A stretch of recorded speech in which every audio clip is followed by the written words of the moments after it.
विज्ञान की अनकही कहानियाँ। आइए हम सुने विज्ञान की अनसुनी कहानियाँ। Hello listeners, you're listening to Vigyan Ki Awaaz podcast program on STEM popularization, catalyzed and supported by the Ministry of Science and Technology, Government of India and Media for Community Foundation. Project devised and designed by Dr. R. Sridhar and assisted by Ashish Tiwari. Local coordination and production, Professor Subramanian. Content writing by Priyanshu and post-production by Professor Kaushik P. Kanchan of Garden City University, Bengaluru. Garden City University, conquer we shall all adversity. Together we stand in unity. Together we strive for prosperity. GCU, emphasis on life. GCU, emphasis on life. In today's episode, we are honored to have Professor Ishwar, a distinguished researcher specializing in material science and catalysis. With a strong foundation in heterogeneous and electrocatalysis, his work focuses on propane dehydrogenation for propylene generation, a critical process in the chemical industry. Additionally, his expertise extends to cutting-edge 2D materials, pushing the boundaries of innovation in sustainable chemistry. Professor Ishwar started off by giving us a brief introduction of his specialization and the present research work that he's doing in CSR. So I am Ishwaramoorthy, my specialization is porous materials and catalysis mostly, in where my PhD is with the catalysis and porous materials. I am still continuing that. In addition, the 2D materials also we are working on that.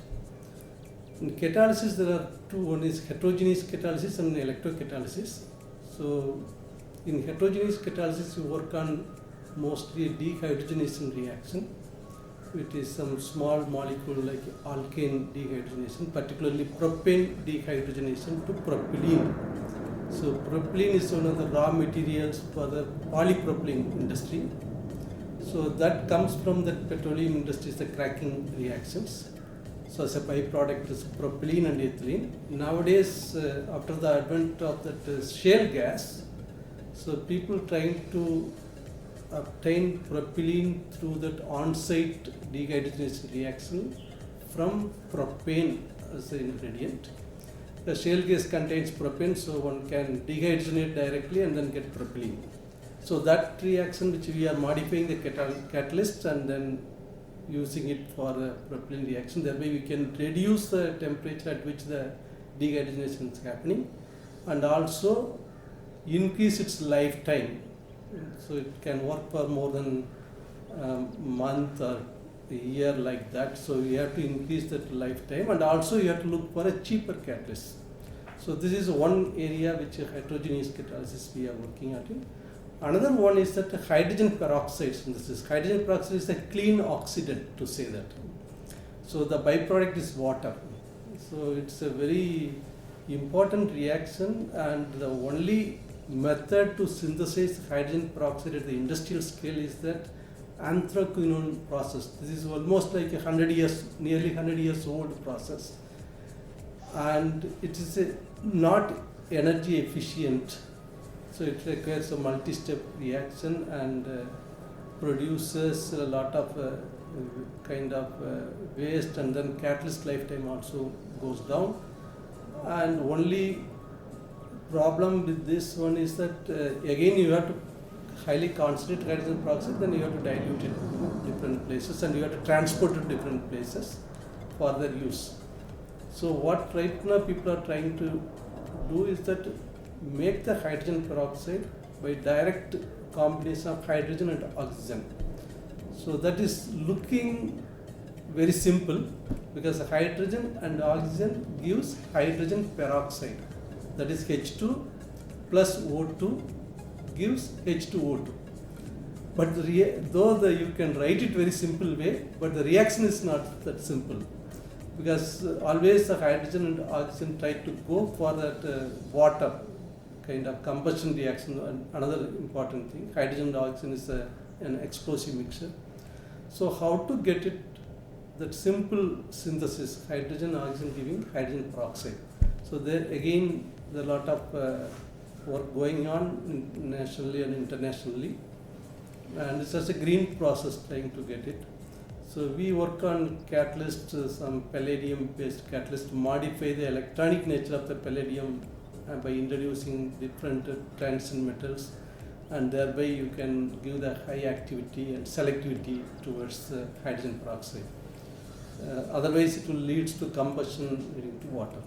So that's the another reaction which we are industrially important and globally more relevant reaction. So that we are working on that.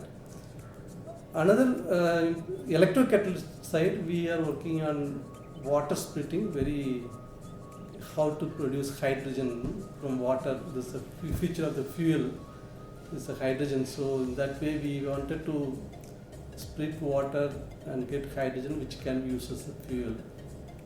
Again, there are electrocatalysis area where you have that one place oxidation happening, another place reduction happening.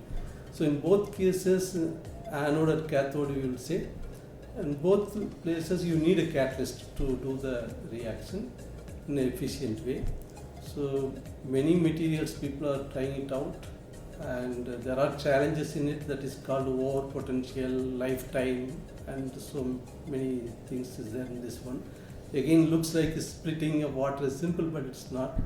So that way we are working on the new catalyst which can improve its performance, and you can even work it for a very long period of time in a very cheaper catalyst. Because if you have to produce hydrogen at the industrial scale, a large scale all over the place to use it, then you need to find a catalyst also cheaper. So platinum, those people are using it, platinum-based catalyst, but it's at cost-wise it's not viable to use it in that magnitude. And that's the one area which we wanted to see in a bit cheaper catalyst, increase its efficiency and their lifetime. So that's the one area. Another important area is that ammonia synthesis, that is nitrogen reduction, electrocatalytic nitrogen reduction. So this is one challenging field. In fact, after that Haber synthesis, who got Nobel Prize for this ammonia through the heterogeneous reaction, they used nitrogen and hydrogen and produces ammonia at high pressure and high temperature.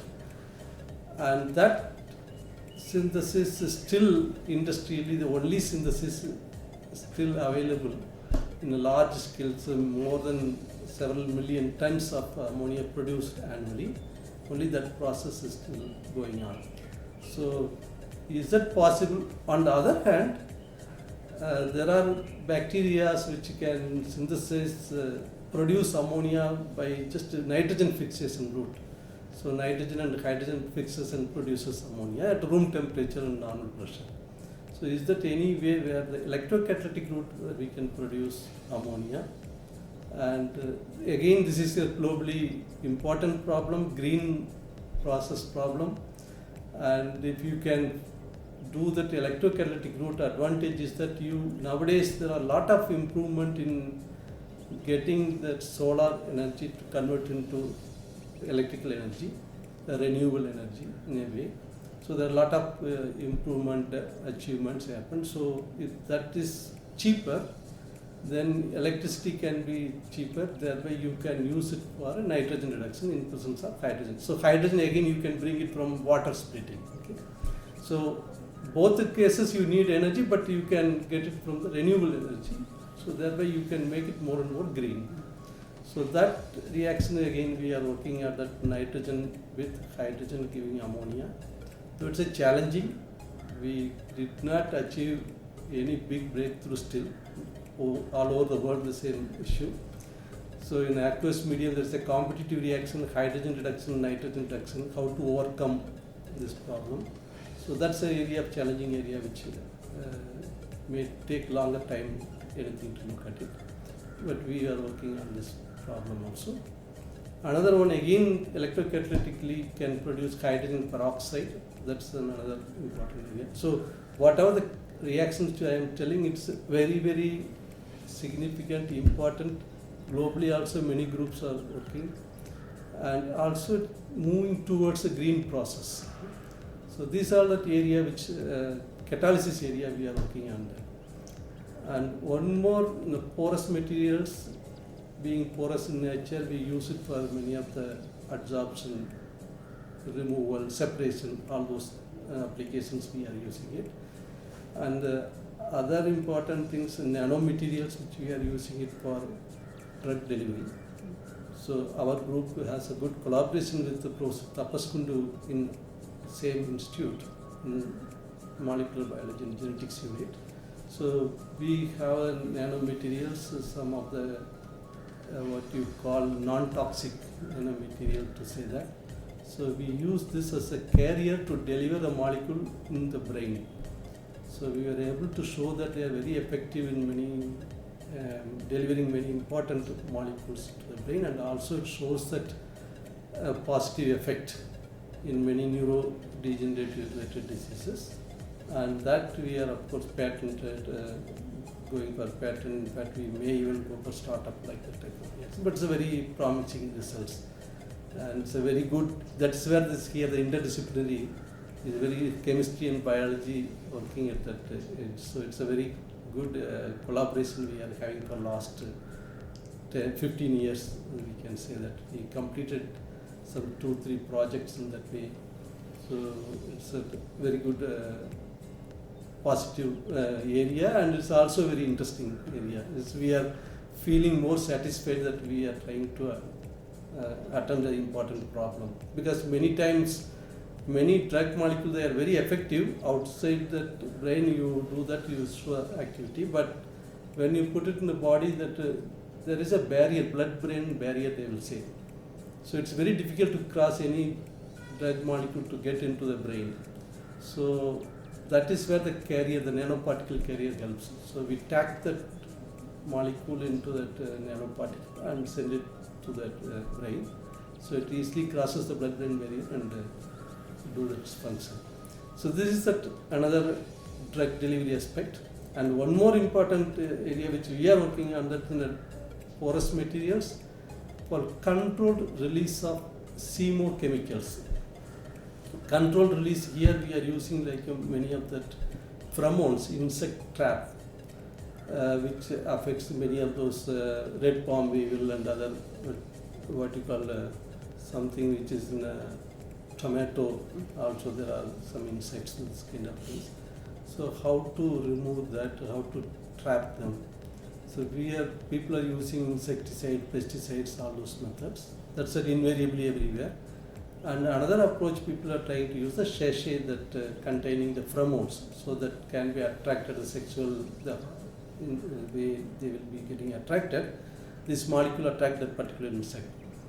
So that way they keep it, and then the insect will come, they will put a stick or some other things, they will trap that insect. So the problem is that those pheromones are a bit costly, and the insect doesn't require that much concentration. If you keep the pheromone, they will evaporate in 2 months time quickly. So you get one sachet something like 500 rupees or whatever the price. If you take it, the 500 ml sachet, which may be more than 100 rupees, I do not know exactly now, that price, and then it goes within 2 months time if you leave it in the field. The farmers also finding difficulty to get that in a large scale to keep it. So this porous material, nanoporous materials hold that molecule and releases in controllable way. So thereby the same amount of pheromone, if you keep it in sachet, it will evaporate in 2 months time. This will go near more than 6 months time, and you don't even require that much amount. So it will be 5 times efficiency compared to that normally people using it. So we have made in fact collaboration with ICIR, Indian Agricultural Research Institute, across this what you call Bellary Road. So Dr. Subhagran, our collaborator. So whatever we are making that, we load those pheromones and look at that release study in different field trials. So all over India, and then test it and then give that, okay, this material is good or this material is not that good, like that. So we were able to come up with a few materials, and we also kind of a technical transfer, just giving it to few companies, more than a dozen companies. They kind of bought from us that type of technology, and that way, so I think more than 25,000 hectares of area, people are already using it for different purposes, like particularly coconut trees and other tomato things. And these are the main areas which we have, and also we use the 2D membranes for separation, gas separation and other purposes. So it's a broad area which our research holds that way. He also then talked about India being an agrarian country and how does his research contribute to the food domain in both the short term and long term. Yeah, short term, but as I said, in agriculture we are kind of using it for that, what you call in a green process, again sustainable way, rather than using insecticide or pesticides, so that we can trap that way. Yeah. And long term, in fact, that agriculture itself transforming in different way. Like that new technologies are coming up, and we even, because our agriculture in India, it's a more old style, and they are not going for any technology, means it's very difficult. So one way is that it's bringing many of those new water development coming, sensors, automatic things, reduce the water content rather than allowing whatever that comes goes. So this the technology is a long-term solution, is that how to controlled way to use it, minimize that wastages and maximize the yield. That's the one big thing. In fact, material scientists or even electrical, electronic engineers, and many people have to get into that to find make this agriculture as a more profitable.